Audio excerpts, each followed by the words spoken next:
this, you lose. If you make it, you're in a position to win.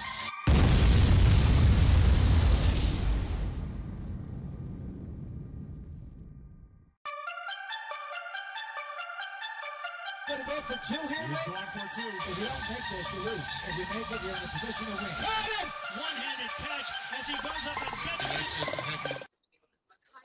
Okay, we are live. We're about a minute late. That's okay. Anybody who's waiting, we appreciate it. Right now, we are counting down to kickoff. College football is officially going to start. Last week was week 0. We obviously cashed our super boost. We got another one to share with you a little bit later on. But today, we are joined again by Rick. We got Kalen here. Boys, how we feeling? Real football is back. Yeah, it is. That's right. Hook 'em, baby. Yeah, don't be giving away our position here. What? No, I mean, we may or may not have Texas involved in our super boost. We are supporting Texas today. Yeah. 100%.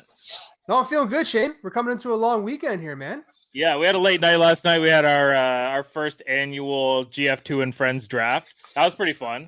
We had I think we had 8 of the 12 people in the video call, so that was pretty cool that Rick could meet some of the guys that he hasn't been a part of those videos. So Lane and Aiden were on there, and you got to hook up with another Raiders fan. So I'm sure that was exciting for you.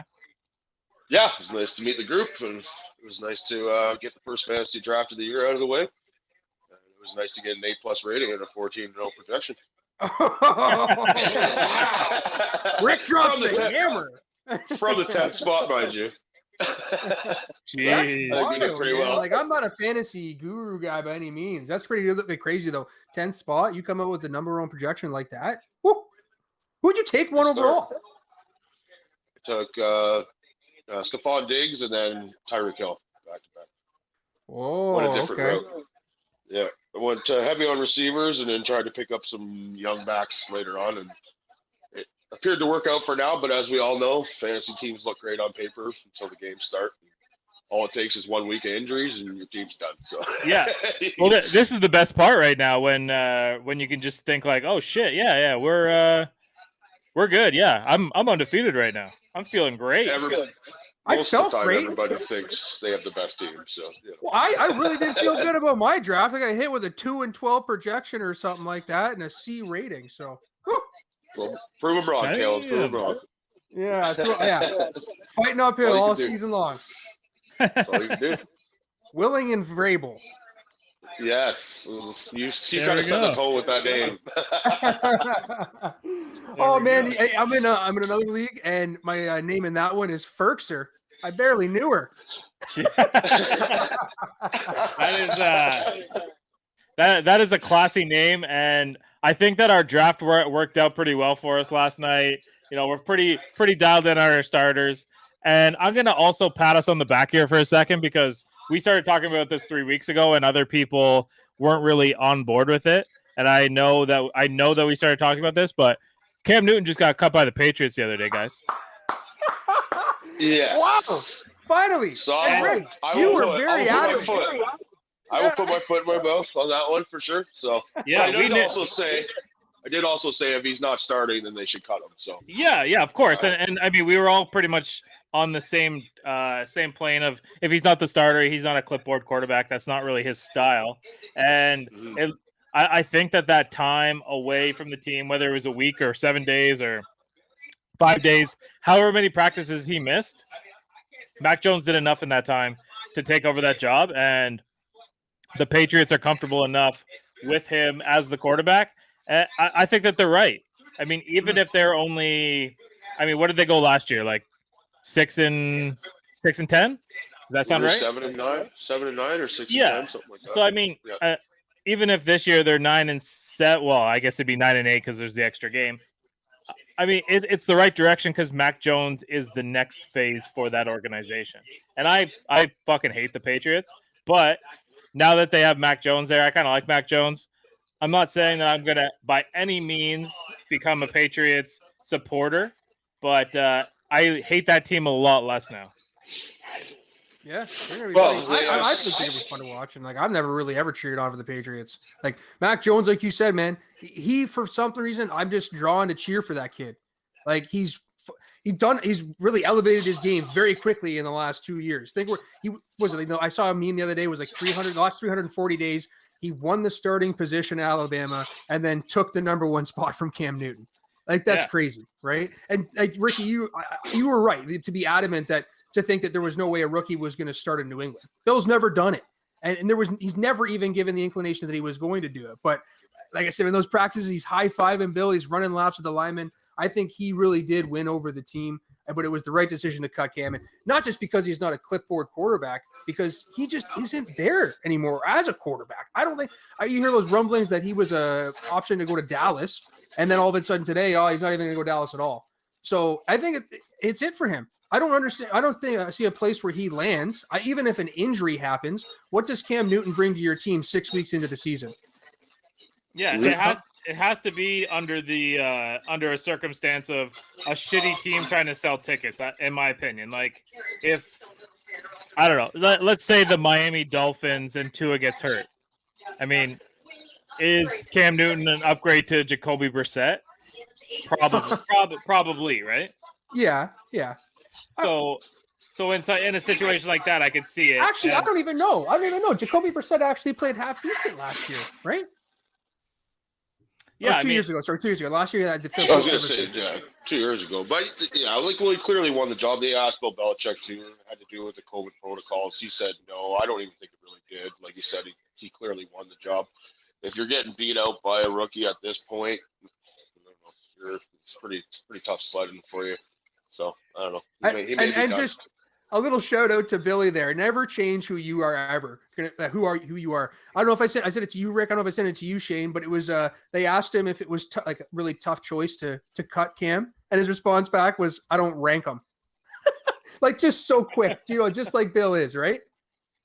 Well, and it is Never surprising changed. because they said the first time he started a rookie quarterback since 1993. They said Drew Bledsoe, so it's pretty crazy. So yeah, but I mean, Belichick wouldn't have started Drew Bledsoe, right? Like, has Belichick ever started a rookie quarterback? Never. Maybe no. I was going to say, no. They said that Bill Belichick's first time starting a rookie quarterback since 1993. He didn't start Drew. He wasn't Bill Parcells still there? I don't know if that was when where did Drew Bledsoe start in New England? Drew Bledsoe started in New England, yeah. So maybe Bill Belichick, was he an assistant in New England before? Man, that's what I heard. Well, that's where he was a Parcells disciple. Well, he was with Cleveland actually, so I guess I could be wrong. Well, I mean, Cleveland was drafting a quarterback every fucking year, so it's possible that he might have started a rookie quarterback with Cleveland. That tradition didn't change for 40 years, eh? He was with Cleveland then, so that's what it may have been, maybe, or maybe it just was the first time Patriots have started a rookie since Drew Bledsoe. So could be that as well. Either way, I mean, it's pretty crazy. It's it's interesting Henry to think. Jonnu Smith, that's perfect for him. Well, and they got Kendrick Bourne there too. Yeah, Kendrick. I can't lay out Kendrick's going to be a great addition for that team. Yeah, and that's what I was saying. Like, that's why you should have went to Coolbet and got that plus 300 for the Patriots to win the division, because we talked about it. And I think that our guy Mac Jones was about plus 1,200 to win the Offensive Player of the Year or Offensive Rookie of the Year. And that bet, I mean, it's either going to be him or Trevor Lawrence at this point, right? And you're going to assume that the Patriots are a better team, which should assume that Mac Jones is the front runner for that before any snap is ever taken in the NFL. Yeah. What bet I would have lost weeks ago had you asked me is if N'Keal Harry would still be on the Patriots roster after the preseason. What is going on there? The guy demands a trade. I don't know if many players have ever demanded a trade out of New England. This guy who's done nothing demands one and somehow still makes it through training camp and everything. Now he's injured, right? We'll see if he's actually on the team after he comes back from his injury. But I remember someone named Lawyer Malloy asking for a trade out of New England to Buffalo, and Buffalo smoking the week one after that. So was that 18 years between demands of people demanding trades out of there? It's crazy. Yeah, that's the last one that comes to mind. Yeah. Oh, and I mean, Stephon Gilmore is looking for a way out, and Yeah. I mean, call it true or false. Stephon Gilmore is on PUP right now, and apparently they don't want him to play until they can get a deal in place. Oh, I hadn't heard that one. Do you believe that? I heard the Raiders were interested in him, so It's a good landing spot for him. I mean, the definitely need a corner. Honestly, any of our three teams could use Stephon Gilmore right now. Yeah, I'm not sure of a team that wouldn't take him right now. I mean, maybe the Saints because they can't afford to pay him, but I'm not sure if he would take minimum wage to play for the Saints. And I don't mean like NFL minimum wage. I mean like our minimum wage is like $14 an hour or so. So Canadian, which is it doesn't translate well. American. It doesn't translate well. No. Okay. We've talked a ton about Deshaun Watson, right? Oh yeah. At nauseum. We're not even going to dig deep into this trade shit, but I'm going to ask a question in relation to it. So the Dolphins have come out and said Tua's our quarterback. He's our guy. But I want to know, is that coach speak for the price is too high? Has to. How does something like that get leaked? You know, it's a very it was weirdly out of the blue that a team like that got considered to be a trade partner for Houston. And then as far as there was another rumor that came out that Deshaun was forcing it there, that he actually preferred to go to Miami. Right. So I don't know, man. I think where there's smoke, there's fire, right? Yeah. How disrespected do you feel as Tua, though? Do one of you guys have your TV on really loud? No. Oh, okay. Never mind. Yeah. When there's smoke, there's fire. Exactly. And sorry, what were you gonna say, Rick? Oh, I was just gonna say, just how disrespected do you feel as Tua? Like, you know, you get drafted, and then like you get given the reins last year when a lot of people thought they would stick with Fitzpatrick. You think you have the job, and now you're here in the offseason that they're interested in a guy that has like 30 allegations against him. It's like, what do I got to do here? Like, I'm trying. He's obviously trying to develop, from what I've heard and what I've seen. Like, he's developing. We don't know exactly what we're going to get out of him, but you know, at the same time, give the guy a chance. And now you're already going to go trade for some guy that has all these problems. It's weird. And they were just there, but I think they do see, like Shane, you're mentioning, the division around them is getting stronger. It's not like it was last year. I think they're back to being number 3 in that division, unfortunately. And Gesicki is going to get a whole lot of catches or a whole lot of targets this year because I'm not seeing Tua taking downfield shots. Right now, every single starting quarterback is under the age of 25 in that division. I saw Insane. that. It's crazy.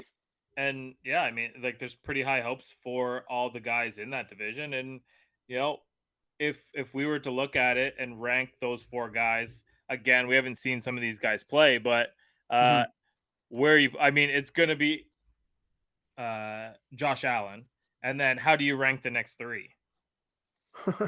I mean, put somebody above Josh Allen if you feel that way, but I mean, that might take this show into overtime. We might not be able to touch on anything else we were planning on talking about. Yeah, well, I think we got to put Tua next just because he's the only one with experience so far. But you know, and I would go Mac Jones, Zach Taylor or Zach Wilson. Sorry? Yeah. He looks awesome too, in just the short highlight reel I've seen him too. So it's going to be interesting to see those 3 young guys. On Josh Allen's still only 24, 25. Like, he's not even. Not like he's old or something either. So, you know, right. It's crazy. Well, I'm putting Josh at the top, and I think I'm putting Zach number 2. And I actually think I might even put Mac number 3 and put Tua at 4, man. I love Tua. Shane, I preached Tua last year a lot. And then I decided to look at a little bit more film. They didn't win many times because of him. That defense, and Shane, you'll know that I preached that defense a lot, was incredibly instinctive. They took the ball away. They were opportunistic. They won games because of that. And a player like Myles Gaskin bailed them out a few times too. Right. So I just don't know going into year 2 when there's actually tape now on the guy. And we had to get taken out a few times. They had to bring in a closer too. Right. So I don't know what he really has to offer anymore when you got a player and the Jets. I think that the Jets are going to be good because I think that Corey Davis is going to have 100 catches this year. because he's just going to be targeted like crazy. Well, I mean, he's a former Titan, so automatically that guy's getting fitted for a Hall of Fame jacket. But Damn right. I mean, it's gonna be. I mean, it's Josh Allen first, of course. If there was one thing I could correct on Tua to make him the second best quarterback in that division, it would make him right-handed, and that's not possible. So I'm just gonna go ahead and put him in fourth and say Mac Jones, then Zach Wilson, then Tua, because I don't believe in a left-handed quarterback. And I have to put a little bit of stock in the fact that they aren't sold on this guy, and they're willing to move him to Houston for Deshaun Watson, who, I mean, all things considered, if we were just talking about football, he's probably a top five. Yeah, he's a top 5 quarterback in the league, right? Maybe even top 3. Takes a lot of sacks, and that sucks. But yeah, he's pretty good. Yeah, and I mean, he makes plays happen, and I mean, he's essentially like a Lamar Jackson, but he can actually throw. So, I don't know. Yeah, that tells me all I need to know about the way that the coaching staff feels about Tua. I don't think that they've given up on him, but I think that they realize how far away he is. And the opposite for Mac Jones. I think that he's farther ahead. It might mean that he has a lower ceiling than some of these other guys that were drafted in that draft as well, but. He's at a point right now where he can start in Bill Belichick's offense, and I think that says a lot about him. Mm-hmm. Yep. Well, speaking about like how far away a team is here, I don't know if you guys saw it today or not, but the Texans decided to skip practice today to hold a team bonding session where they had a barbecue. The Texans are so far away from being a competitive team, and this roster is going to get so flipped in the next offseason. So what does it matter to bond? Was the girl master Deshaun Watson? Or? Yeah, I think as long as they didn't go to the local massage parlor, they were probably in good shape. Yeah, that's ridiculous. None of those I would say none of those players. I don't know if you saw or not, but Cutie got cut. Kevin Cutie, and like who are they rocking out at receiver there? Is it Brandon Cooks and that's it? Probably, yeah. I mean, I don't know, man. Brandon Cooks, he's got to be the most traded first round pick of all time. 3 times, right? Yeah. And think of that running back room: Phillip Lindsay, Mark Ingram, Duke Johnson. Jeez, and David Johnson. David? Oh my god. Yeah. That's right from the trade. That's right. Yeah, they got a bunch of guys there that could be number 2s and number 3s on other teams, and they're gonna get some opportunities. Mm-hmm. Yeah, I mean. Oh yeah. I don't. Let's take a moment for Tyrod Taylor. At least he got to start again after how bad he got screwed last year. Hey, you have no idea what's going to happen just before the game starts. Someone's going to, if he needs to get a needle or something, that guy should be worried. I really don't know who the backup quarterback in Houston is, but I hope that guy has his chin strap ready. Yeah. Who is the backup in Houston, man? Yeah, I don't know anymore. I have no idea. But let's go ahead and reveal our Super Boost, and then we'll talk a little bit of college football, and then we'll circle back to the NFL because I know the Raiders made a big signing today that might have flew under the radar. But here's what we got. We don't have the odds yet because the bookmakers are still working on it. But here's the 3 bets. We got Michigan State Northwestern over 43.5. We got Notre Dame to beat Florida State minus 7.5, and Texas to beat the Louisiana Ragin' Cajuns by a touchdown. And we're expecting this to be at least in the 500s. So, I mean, go ahead and watch for it. I'm sure it'll be up pretty soon. Those guys get our stuff up pretty quick. But the game that we're kind of counting down here, and this is like our dress rehearsal to next Thursday, which will be like the NFL kickoff. And that's gonna be pretty wild. But the Ohio State Buckeyes right now, we're counting down to kick off them and the Minnesota Golden Gophers. Ohio State is a minus 14 right now to win. I don't know how you guys feel about that. I don't know how you guys feel about this Buckeyes team in general. If you know anything about some of their players, just kind of curious how we're feeling here because I got the game on. I'm ready for. I mean, hasn't kicked off yet, but I'm ready for it. defense is strong. Great running game still. That's not. I don't think it's going to skip a beat there. If you have strong defense, you got a strong running game. You can be very successful, especially in a division or a conference like the Big Ten. Yep. And I don't know. Minnesota hasn't really been relevant to me since. Now I'm going to slip up on his name. That running back that came out of there. Was it Marion Barber that came from there? I think so, but I mean, it was not last year, but the year before that. But 2019, Minnesota was they were a highly ranked team, and they had a chance to get themselves into a Big Ten championship. What happened? The Ohio State Buckeyes rolled into town and probably put them to bed. They choked, yeah. Yeah. So I mean, what do we know about the quarterback that's like replacing Fields? We don't know a ton about it. CJ Stroud, big guy. He probably doesn't run as well as Justin Fields would, but precision passer. I mean, probably take a mix of Justin Fields and Dwayne Haskins, somewhere in between the middle there, and that's what you're going to call this guy. He's big. He's strong. He's got a big arm. Even if he sucks, he's going to look way better because Ohio State has the 2 top receivers in this year's draft on their team. And that's kind of scary. It's kind of scary to think about. It's you'll hear the names tonight. It's Chris Olave and Garrett Wilson. Both is the Big Ten not pretty popular or pretty well known to have corners though that can cover pretty damn well? So the Big Ten is a little bit more known for defensive running the ball, but a team like Ohio State stands out so much more. And Ohio State always sends defensive players to the NFL. You can think of some of the guys like the Bosa brothers, Chase Young, just to name a couple. These guys are always circling through. I think that as we were talking about Buffalo and Josh Allen, how much difference there is between Josh Allen and say like a Mac Jones. That's pretty much the way it is for Ohio State and everybody else in the Big Ten. And I say that as a Michigan State fan. When we play Ohio State this year, like I am not thinking like, yeah, this is happening. This is going to go down. There's been upsets. Obviously, college football things happen, but this is going to be an undefeated season by Ohio State. This game that they're having today, it's going to be a little bit more of a showcase than it is a competitive match. A line at -14, I'd be totally comfortable taking those points and maybe even taking it all the way up to 17. And they're going to score a ton of points on them. Ohio State has a point to prove. They have Oregon next week, so they really need to get some shit figured out.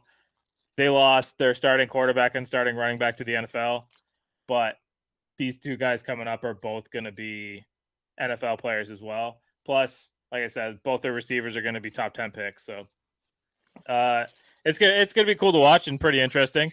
But the headline that came out of it, and we talked about it a little bit before we popped on here, was this Ohio State quarterback, which I wrote his name down. Where did I put it? Now I can't even figure out where I put that name. Anyway, Quinn Ewers. Okay, yeah. So I thought I wrote it down somewhere. He is the 4th string quarterback right now. He is a freshman. He received a $1.4 million endorsement deal, and he hasn't even been on campus for 2 weeks. Now, what is the deal that he signed though? I think was it Rick that you had said something was a rookie? It's an autograph vendor. It says vendor. Yeah. So, which is just crazy. Like, I don't know if I know, Shane, that I had gotten into the trading card game last year when it came to like NFL cards, just to see what rookie cards go for versus well-known players or players that are, Hall of Famers or good. Like Trevor Lawrence cards were going for $10,000, $15,000. The ones that weren't even autographed. It was insane what they were going for. So the markup that is now, it's died down a little bit, with the pandemic ending and people not being stuck in their homes anymore. Of course. But it's still ridiculous that these kids are getting paid 1.4 because the vendors know what they're going to get out of them right away just from the trading cards alone. It's crazy. Well, I just have to mention it because you're wearing that jersey right there, because it says, I don't know exactly what this means because I don't follow college as much, but it says he's only the 6th prospect ever to earn a perfect 247 sports composite rating since 2000. The only other quarterback in history to get it is Vince Young. Whoa! So that's their that's like a Just don't ask him recruiting to do a standard. Wonderlic. Yeah, that's a recruiting standard, and I don't know. I don't know the actual algorithm that they put in for something like that, but that's essentially how you're going to be determined as like a 5-star to like 3-star athlete kind of deal. And I believe, and this is not an exact fact, but Ohio State currently has 5 quarterbacks on their roster that are 4 stars and above. So are they redshirting this kid? I didn't see if they're redshirting him or not, but either way, I don't think it's really going to matter all that much. Is there any chance that he could potentially become the starter this year? No chance? Well, I mean, are we saying barring injury? I'm talking no injuries. Yeah. Okay, so I believe that CJ Stroud is highly likely to win the Heisman based on everybody that's around him and the offense that they have put together. So I'm gonna say no. There's no way.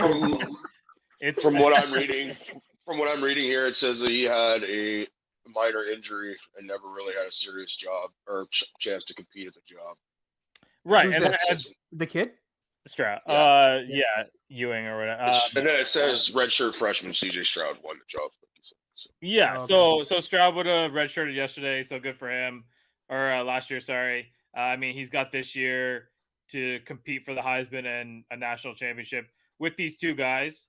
And this is really going to be the year that he puts himself on the map or not, because I don't pretend to know the entire recruiting class of Ohio State, because who the fuck does outside of Ohio?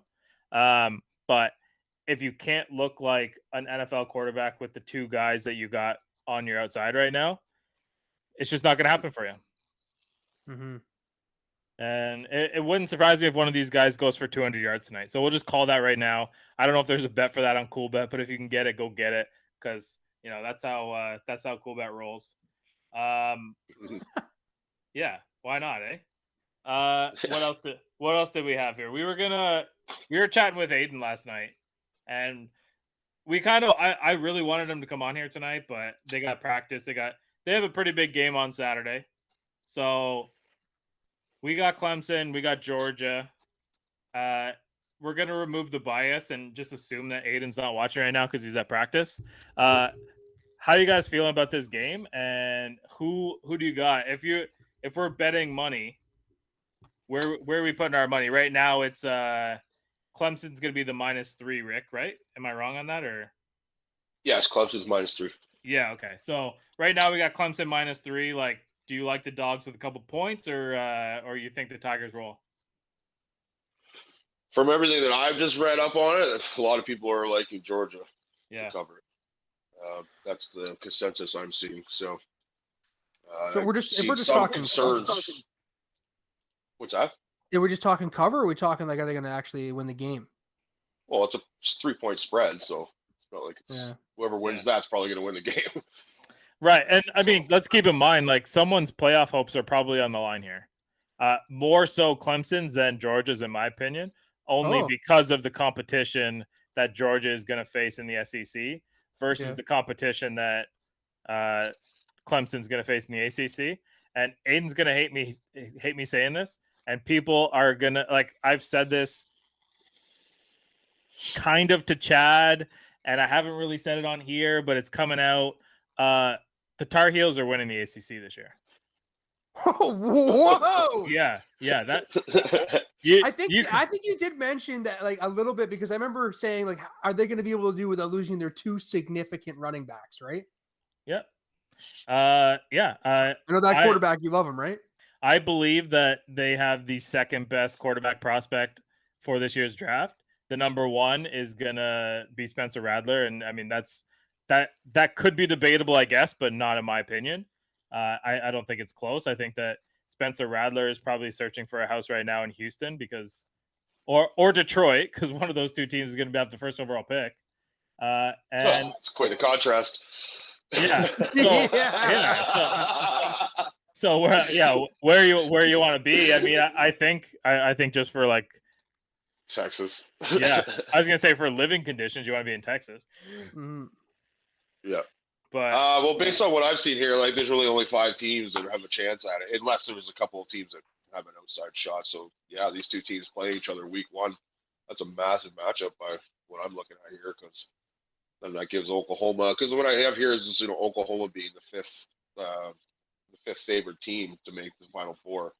right, So anybody that loses a matchup like that is automatically going to be behind the 8 ball. right, exactly. I agree. I think I think that here I'm just dropping hot takes all over the place here. I don't want to water down my hot takes, but I also think that Georgia is going to be better than Alabama this year. And man. Yeah, that you're probably looking at a team like Georgia in the SEC championship game winning that before I don't know. I'm putting them ahead of everybody. Like, listen to what you called here so far. You're calling that Clemson is going to lose the season opener to Georgia. That they're not only they're going to lose it, but they're not going to win their conference this year. It's going to be North Carolina. So like history just goes out the window for that one. And then 100%. You're saying Georgia is going to be better than Alabama. So history again goes out the window there. 100%. So is Alabama losing their first game? No. Okay. No, but I do not. There's an expert on CBS. It has the rankings as Georgia, Oklahoma, Ohio, Clemson. Doesn't even have Alabama in the top 4. There you go. I can get behind that. Yeah, he's the only one.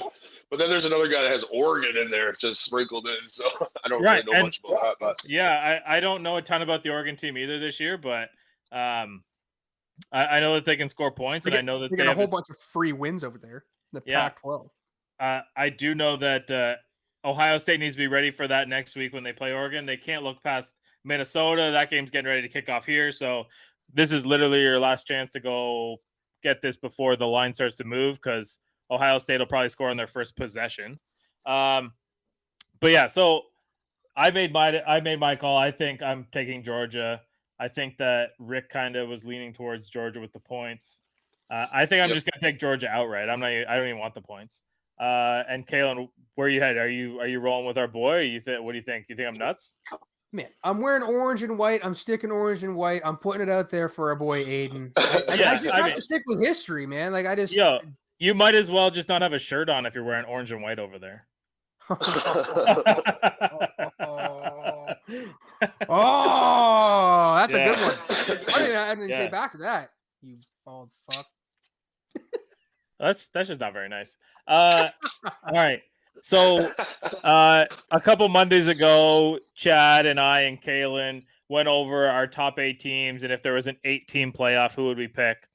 But now we're going to switch and kind of change gears here a little bit, and we're going to pick our legitimate 4 teams that you actually think are going to make the playoff. And I think I've kind of teased mine a little bit. So do you guys want me to start, or do you guys want to start? You're good, buddy. Go fire away. Okay, so number 1, we got Oklahoma. Mm-hmm. Number 2, we have Georgia. Number 3, we have Ohio State. And number 4, the North Carolina Tar Heels are coming in at number 4. Listen to you tonight. Oh my gosh. Oh, so what happened to Cincinnati? I thought you were really high in Cincinnati, if I remember. It was maybe no, I am. They just they wouldn't have a quality win. So okay. I am looking at this objectively. I think that Clemson is going to be good again. This just might be a transition year for them, and a transition year when they win 10 games and lose 2. They're probably going to lose to Georgia, and I think that they're going to lose to North Carolina, and I think that's what is going to pivot North Carolina into the next step. They also have a team like Miami to go against. North Carolina is going to be able to stack some wins and win that conference, not easily, but win that conference because they have a good enough team to do it. Been a long time coming for them Tar Heels in football, huh? Well, when was the last time? When was the last time? I guess it's Mitchell Trubisky. I was going to say, when was the last time they had a quarterback like this? But yeah. All right. Well, go ahead. I got Oklahoma at number 2. I think Ohio State's coming at number 1. So Oklahoma coming at number 2. I still think Clemson, man. I I gotta stick with history. So I'm going Clemson at number 3, and I'm going. I just gotta stick with history. Alabama number 4. They're gonna drop a bit, but number 4. Okay. So far, just in case Chad's out there watching during his practice, nobody has picked Notre Dame, Chad. Motherfucker. I have Notre Dame as one of the most overrated teams. Overrated. Oh shit. But, Yeah. yeah, Get 'em. I have Ohio State and Notre Dame and Texas and Michigan and Clemson as the 5 most overrated teams going into this year. Okay. Oh, wow. So on Hanging that a note, Texas jersey. yeah, it's Ricky Williams, baby. Yeah, and yo, so I want to point out that every single team that you just named as an overrated team, 3 of those jerseys are hanging behind you. Yeah, I know. There was those when they were good. Yeah. That's all when they were good, though. You know. Yeah, that's fair. That's fair. But on that note, I guess I'll go Oklahoma, Alabama, Ohio, Georgia. Okay. Yeah. Shane, do you And think if anybody wants to know the top 5 underrated teams I have this year, I have Penn All right. State, Oregon, LSU, Boston College, and USC. Okay, so you like LSU. Ooh. That's from what I've read. Those have been the 5 teams that I've read up on that they said were underrated going into this year. So my upset special for this week, and this was I usually only send this to we have a couple of guys that just text us like, "Yo, give me the best bet. Give me the best bet." One of them is his name is Matt. I'm sure you see him come through our stuff all the time. And I have UCLA as my upset special for the week, and they're playing LSU. So that doesn't necessarily mean that LSU is going to suck, because I think that UCLA is in a good spot. But a UCLA team coached by Chip Kelly, I think, watch out, man. They're going to score some points. Did you see what they just did to Hawaii? And I get it was Hawaii, but they had their foot on the throat the entire time. Well, that was one of the picks you had, wasn't it? Yeah, of course. Yeah, I've been all over UCLA. Like, UCLA is not a playoff team, like, by any means. They might be in like a cool bowl game, but they're going to be one of those teams at the end of the year where you're like, oh shit, yeah, UCLA. Like, it's cool that UCLA is good again. Like, you know, they're 10-2 this year, and they're going to go to like the fucking whatever Fiesta Bowl or something. Is that a cool bowl, Shane? The Fiesta Bowl? I don't know. You know what I'm saying? Like, it's going to be on like yeah. Think like December 27th. You know, like the day after Boxing Day. You know, there's going to be a half decent evening game on. So maybe UCLA plays like fucking Cincinnati, like 2 teams that have good players that just can't get over the hump. So I was just going to ask. So you mentioned no quality wins and Cincinnati can't get over the hump. Yeah. What do you think of the chances of them potentially being able to beat a team like Notre Dame? Are they going to get walked over? Is it going to be a close game? Chad's not here, so you can speak freely. He won't hear for a few hours when you're already sleeping. Oh, I'll speak freely. Yeah, you have no concern about that. I believe in the Cincinnati quarterback. I believe that their coach has a great system in place. I just really don't know what's around him. I'm not gonna pretend like I know what Cincinnati's roster is constructed of. I know that they were close last year and they lost to a pretty good Georgia team. Cincinnati's going to be a top 25 team all year.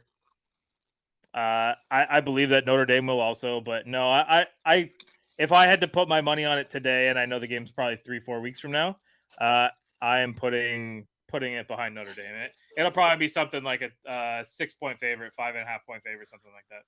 Yeah, they play week 5, so there'll be a lot of tape on each team at that point, right? They're going to be able to decipher what's going on at the game plan and everything. Right. I think maybe I'm wrong. I thought Cincinnati is just a speed team. That's a bunch of track athletes, right? Right. Yeah. So that could be fun to watch against a team like the defense that Notre Dame is fielding. Well, look, I think now that you're bringing that up, and we're talking about, I think that there's a very, very high likelihood that the Cincinnati Bearcats are a part of the Big 12 come 2025 and all this realignment starts to happen. The Big 12? Yeah, I think that, I mean, they're losing Texas and Oklahoma, obviously. Yeah. And if there was a team that the Big 12 commissioner has circled on his page right now, it's going to be a team like Cincinnati. And it could be because of a year like this year when, let's just say they go out there and they beat Notre Dame and they run through their conference. That's not enough to get them in the playoffs.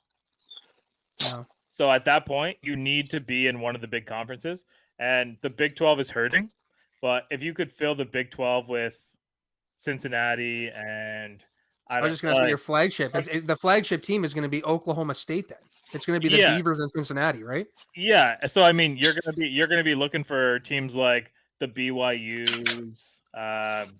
I don't know, like anybody that's kind of out there. Like Boise State is maybe a team that you'd want to bring in because they have a little bit of name recognition. UCF, who I told you guys is kind of my bet of the night. Like that's the one I'm really circling for tonight. I mean, that game's on a weather delay, but I could see a team like that moving over there. But yeah, man, I think that the Big 12 isn't dead. I think that they're just going to reload with some teams that aren't as well recognized to get them up into a bigger status. And it's kind of like the ACC. Yeah, well, exactly, and it seems like it's kind of worked for them, right? So yeah. Now you brought up the ACC, so I want to talk a little bit about, because we've talked about Alabama. Now Alabama's playing Miami this week. It's Alabama's ranked number 1, Miami's ranked 14. Generally, that should be a closer matchup. Is Miami being disrespected by being a 20-point underdog? I think people disrespecting history. I keep talking about. Isn't that just a standard? Is 20-point line with Alabama? Yeah. I feel like every time I bet on them, it's 19 points. What is Miami bringing to the field? They don't have anything besides defense, right? Is what they're. Let me not say anything. So their defense is very good, right? They're bringing their quarterback back. He applied for an extra year eligibility. I think is Marquette King. Really? The punter? Yeah, I showed up. Look it up. It's like it's something King. Yeah, something to King. I don't know. Anyway, I've seen him play a little bit. He's pretty good. I don't believe a ton in Miami. A lot to do with the fact that they're playing Michigan State this year, and I think Michigan State's going to own their lives. But let's repeat that super boost, because our friends at CoolBet, I don't know if they put it up yet, but it's going to go up. And the second it goes up, you better go get it, because if you don't, you're going to miss out on the big odds. It's Michigan State, Northwestern, over 43.5, Notre Dame, minus 7.5, and Texas, minus 6.5. And for anybody that's not paying attention, that means Michigan State, Notre Dame, and Texas are all on the same bet, which is also Chad, Shane, and Kalen's squads. I wasn't really sure who Ricky rolled with for college. I think he just rolls with the bet because when I was younger, I liked Notre Dame because of Rudy, but that was about it. I always pegged you as a Hurricane fan, man. No, but I also liked West Virginia when I was younger, because that's when they had like Steve Slayton and Pat White. And that was an exciting time, and I loved to use them in the NCAA game. But other than that, I kind of just want to see good football more or less. So. Yeah. No, it makes sense. Let's throw it back to Old Faithful, and we'll swing back to the NFL. But before we do, we cannot talk about Old Faithful without talking about our friends at Joe Cool's, who have always supported us since day one, and we will always be there for them. Make sure you're checking them out. If you don't want to go hang out there, order their takeout. They bring it to you. The kitchen sink pizza is absolutely delicious. Wings are dialed in. Nachos. If you ask for Amy, say I want the Going for Two special, and see what kind of reaction you can get out of her. And make sure you check that out. But NFL time. Me and Chad and Caleb, we all made our Super Bowl picks. We decided who's playing in the Super Bowl and then who's winning it. So I'm going to put you on notice now that in about 7 minutes, I'm going to circle back to you on that. I wanted to give you fair time to think about it. I think 6 minutes is more than enough time. But let's talk about comeback player of the year for a second here. We're going to remove Dak Prescott from the conversation, because I think that it's a fair likelihood that if the Cowboys are any way relevant this year, that Dak Prescott has already won that award the way that we knew that Alex Smith, as long as he took a snap for Washington, was going to get that award. Now, I'm going to give you 3 candidates. You don't have to pick that candidate. You can pick whoever you want, but we're gonna pick our candidates for comeback player of the year minus Dak Prescott. So Joey Bosa's coming back. Nick. Saquon Barkley's coming. I'm sorry. Isn't it Nick Bosa? Oh yeah, probably him too. And Odell Beckham. OBJ. So of those three, or a guy that's coming off significant injury, or whatever, absence from the league, who's it going to be? Well, I got a couple candidates, but Yeah. I don't know. Does Julio Jones count? Maybe. I think like what you were cooking over there, Ricky. I think he if missed Julio quite a bit of Jones, time last year. I think if he has like 1,800 yards and 12 touchdowns, I think he's a great candidate. Yeah, but I think he could easily be at 12, 1,300 though. So Yeah. No, I was just being a dick. I wanted to see what kind of reaction I could get out of Kalen. The only other guy I would say, even though I don't think it's going to happen, just because I think something will happen to him. But if he stays healthy, Jimmy G has a shot at it. If San Francisco win again, he stays in lineup. I like that. I like that one a lot because same thing as the Cowboys. I think the 49ers had that same name recognition, and I didn't even write him down. I didn't even really think about it, but that makes a lot of sense. If the 49ers are good this year, I'm going to check the future on that because I bet you there's a pretty good, good everything I hear, he looks great, and there hasn't been a time at all where Trey Lance has even threatened. Well, I don't think Jimmy G's looks were ever in question. I think that's a beautiful man. Yeah, he probably uses the cool balls, or what is the shaver? Great transition. Let's go to so fellas, are you worried about that envious look on your girlfriend's face when you're watching Austin Powers with her and Dr. Evil is stroking Mr. Bigglesworth? You are in luck because our friends at Smooth Your Balls will give you a 15% discount on your next order if you use that promo code Going for Two. If you don't have it, Liam will drop a link somewhere in our socials. It's probably somewhere in one of our social links right now. Go check it out. I think it's actually in our Instagram link. I'm getting a thumbs up from Liam. So make sure you check that out. Smooth My Balls, not only a spokesman, also a member kind of thing. You know what I'm saying?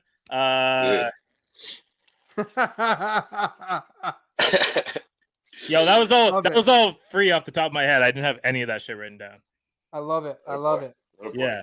All right, so I got a couple of choices too. I really do think that Saquon Barkley has a really good chance at it because they're going to lean on him a lot this year. Yeah. But because he was injured again in the offseason and he's come back real much quicker than anybody thought he was going to, I think Carson Wentz. I mean, if we're going to talk quarterbacks that have a shot at really getting it, I mean, he lost his left tackle. They lost their starting left tackle. That's a huge, significant loss. It seems like he can't ever have a team or a line that's healthy around him. He's just always going to take hits. But Nelson being there is going to be fine. He's got to come back a few weeks late, maybe. But so they got enough there. Tell me this. Are you being a scumbag right now because you know that you're a jinx and you're just trying to jinx him or what? Yeah.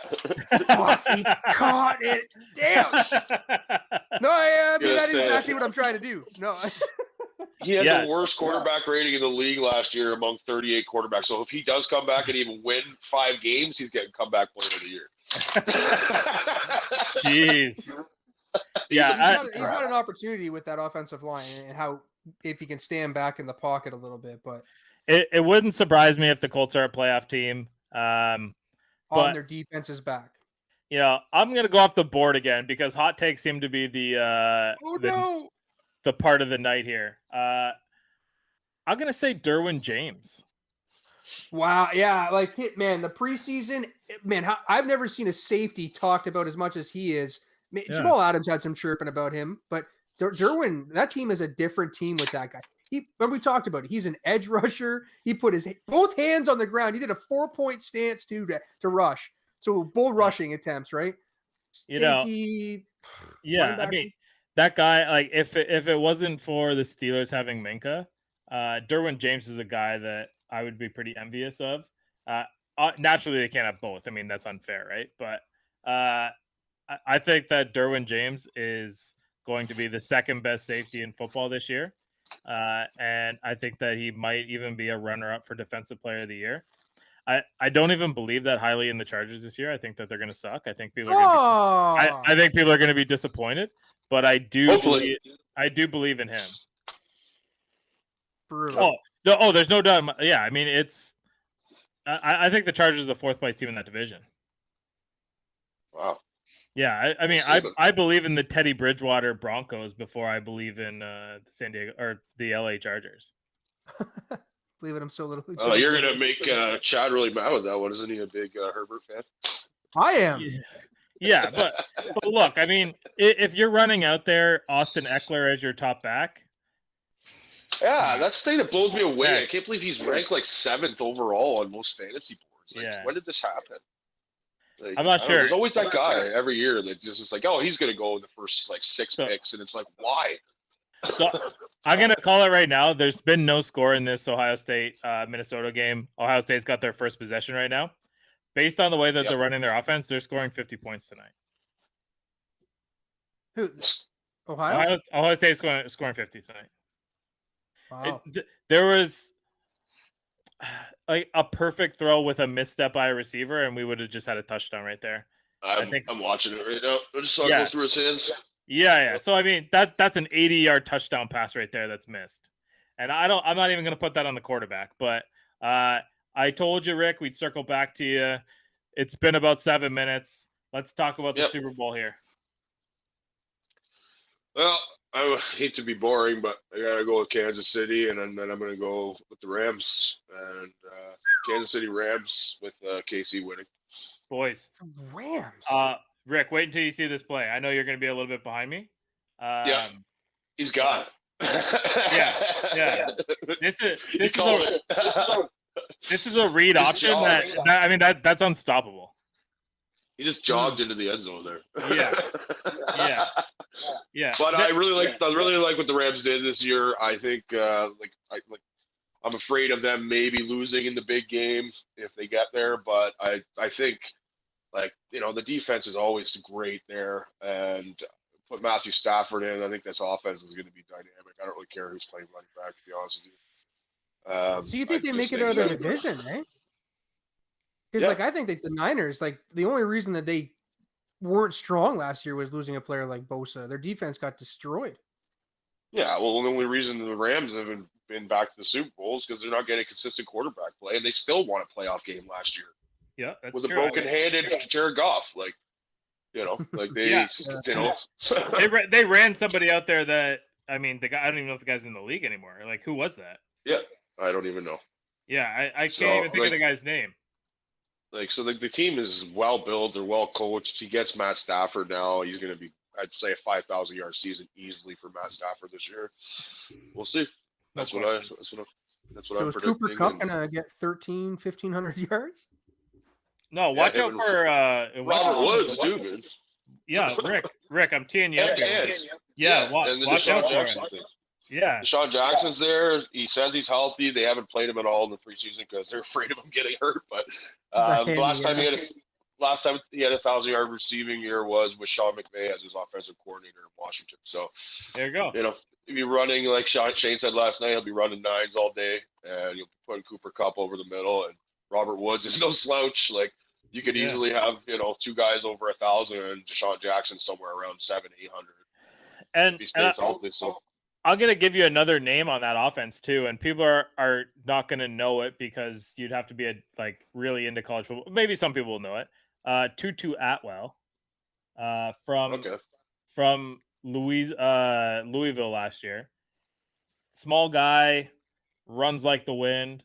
Is he the one that's 170 pounds or whatever? That's him. Yeah. Yeah. Okay.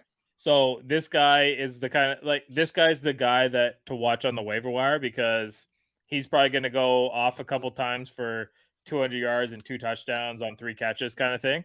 But he's not going to be a consistent guy. It's not like he's the rookie of the year, but this is a guy in an offense that's already loaded with talent that if you have Deshaun Jackson on one side and this guy on another, you really got to make the decision of which one you're going to have pass interference on because you're completely fucked. Yep. Wow. It could work out good. It's just it's always about injuries, but if that team does stay healthy, I think they're going to be And we all know that Matt Stafford, he loves his tight ends there. I think they still have pretty decent tight end there as well. Yeah. So, Is there? Yeah. Is there a? No, I think Tyler Higbee's still there. I think. Higbee, yeah. Yeah. Yeah. Everett's moved on, but yeah. Is there a quarterback in the league that people are like all rooting for more than a guy like Matt Stafford? I don't know a single person that doesn't like that guy. Yeah. And usually people hate Detroit and they don't mind him, right? So they just feel bad for him because they see how good of a quarterback he is. And he was like Detroit blue collar kind of guy. They got his ass kicked so many times, played injured. I always think back to that time when he had his shoulder dislocated, goes off to the sideline for one play, and he's like, "I'm going back in," and he's like, "I can't do it. I can't feel it." Well, and all the stuff he went through with his wife too. I think he had a lot of crazy stuff going on at home with his wife being sick and stuff like that too. He's fought through a lot, so yeah, I think everybody's rooting for him, and he's in one of the best situations he could possibly be in. Right, all around good guy to root for, and I would love to see a guy like that win the Super Bowl.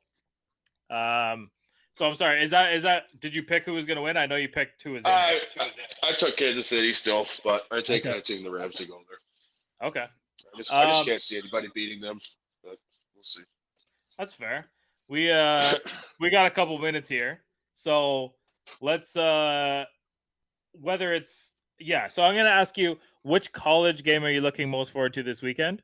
And then which NFL game do you have already preed up in the queue that you're most looking forward to? For Kalen, I would respectfully say, just don't say Texas or Tennessee because that's so fucking cliche. You're better than that. Well, I'm excited to see. I'm excited to see Alabama play. I'm excited to see what they're going to be able to bring there. I always like watching Saban coach, man, and that's a true NFL caliber team every time they roll out. So, and that's another quarterback that we don't know anything about, right? Bryce Young. Right. You don't know a lot about him, but if he's anything like these other guys, you have to assume that he's an NFL caliber quarterback, and he chased Tua's brother away from Alabama. I mean, Tua's brother. I don't know how many people actually know this. Tua's brother transferred to Maryland because Alabama brought in this guy. Yeah, I think I remember you telling me that last year, and then I got to see there's a game that he was playing, or so Tua's brother was playing, I believe, right? Yeah, we were watching your place. Yeah, he plays in Maryland, so it was probably a game we were watching on like a Friday night. Yeah. Okay. Yeah. NFL opening kickoff games, huh? Okay, this is the tough thing for me because normally I always tee up my NFC team that I cheer for all the time is Arizona.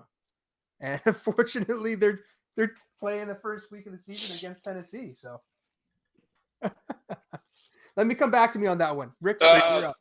All right. I'll just go quick. I guess just because we talked about it so much, I guess the most intriguing college game would be the Georgia-Clemson game, just because there's so much ramifications around it. So as a guy that doesn't watch a ton of college football, that's definitely going to be the one I'm going to be keying in this weekend. NFL, that's got to be one of your team, man. Like, I want to see the Bills and Steelers. That's probably one of the most intriguing matchups of week one. Just whoever loses that game right away is going to be kind of behind the eight ball as well, because that division is going to be that conference is going to be so tight. I'm interested just for the openers to see what Dak looks like against the Bucks, and to see if how much more well-oiled the machine has become in Tampa Bay. Right. Yeah. For me, I'm actually looking forward to a game that is on Monday, and that is Ole Miss and Louisville. Not for any other reason than the Ole Miss quarterback really should be a pretty high NFL prospect, and I don't think a ton of people are talking about it. He's a transfer from Florida. He's got Lane Kiffin. He's been there for a couple years now. If you were looking for a dark horse for the Heisman, he's probably the guy. It's Matt Carroll. I don't know if you guys have heard anything about him, or you're going to hear a lot about him this season. He's going to get a lot of statistics. It's more or less, can the Ole Miss team be the type of team that gets him over the hump to be does he have the support to look good enough to be an NFL prospect? because right now he's probably a second or a third round pick. I think if he can take the step that Joe Burrow took, because at this point in time, Joe Burrow would have been like a fourth or a fifth round pick, right? Transferring from Ohio State to LSU, and before that historic season, he was not a top pick by any means. No. And I'm not saying that Matt Corral's Joe Burrow, even though I've loaded this show with hot takes tonight. I'm saying he has absolute potential to do the same stuff that Burrow did, and maybe like a Walmart version of Joe Burrow. But I think I think most people would sign up for that, honestly. Lots of people go to Walmart. Yeah, there's a reason. Yeah, it's a fucking $1 billion company. And when the season rolls around, naturally the Steelers game is going to be most intriguing to me. You guys, I'll watch any game, but I'm going to circle the game that we danced little circles around the entire start of the show. And the Dolphins are playing the Patriots. And that means Mac Jones is playing Tua, which means we might be able to set our rankings a little bit better. If Mac Jones rolls in there and the Patriots beat the Dolphins, it's pretty safe to say that it goes Josh Allen, Mac Jones, and then rank the other two. I mean, we'll see what Zach Wilson has, but I think that's intriguing. The Alabama Bowl is always going to be intriguing. The fact and it's kind of intriguing with the Jets game because that's Sam Darnold playing against the Jets week 1 too. Right. And I don't know how the NFL schedules this shit to happen, but yeah, pretty awesome for us to watch. Look, the next starting today, Friday, Saturday, Sunday, Monday, we have tons of college football. Then we're just gonna recuperate on Tuesday and Wednesday, and then boys, we're at the season. 1 week today, the Buccaneers and the Cowboys are kicking off, and we're definitely gonna have some picks. We're gonna have some specials. If you're new to CoolBet, make sure you use the deposit code Goin for 2, and then hit us up, and we'll send you a nice little $25 gift card for the site. And why not just get a bunch of free money, right? Absolutely. You take that free money and you bet our super boost. You might as well just quit your job. You'll be fine. Going for 2. Here we go. But yeah, let's sign off because I can already see Liam getting ready to cut me off here. So make sure that you subscribe to the YouTube. Check out the Instagram, the Twitch. Kaylin and I are going to play a game this weekend on Twitch. I don't know what time. Maybe the three of us will have like a little mini tournament. I know James was getting down with it too. But if you hit that follow button when we do go live, you'll know right away. Yeah, exactly. I mean, we're gonna blast the shit out of it because that's what we do. But yeah, make sure you subscribe to all that. Check out our our Twitch page for any information on what we're doing next. And we'll definitely see you guys Monday. All of our Instagram stories are going to boost our bets, and we'll just go from there. We're going to make some money this weekend. Ohio State's already up 7. Let's go. We got, Michigan State beating Northwestern tomorrow.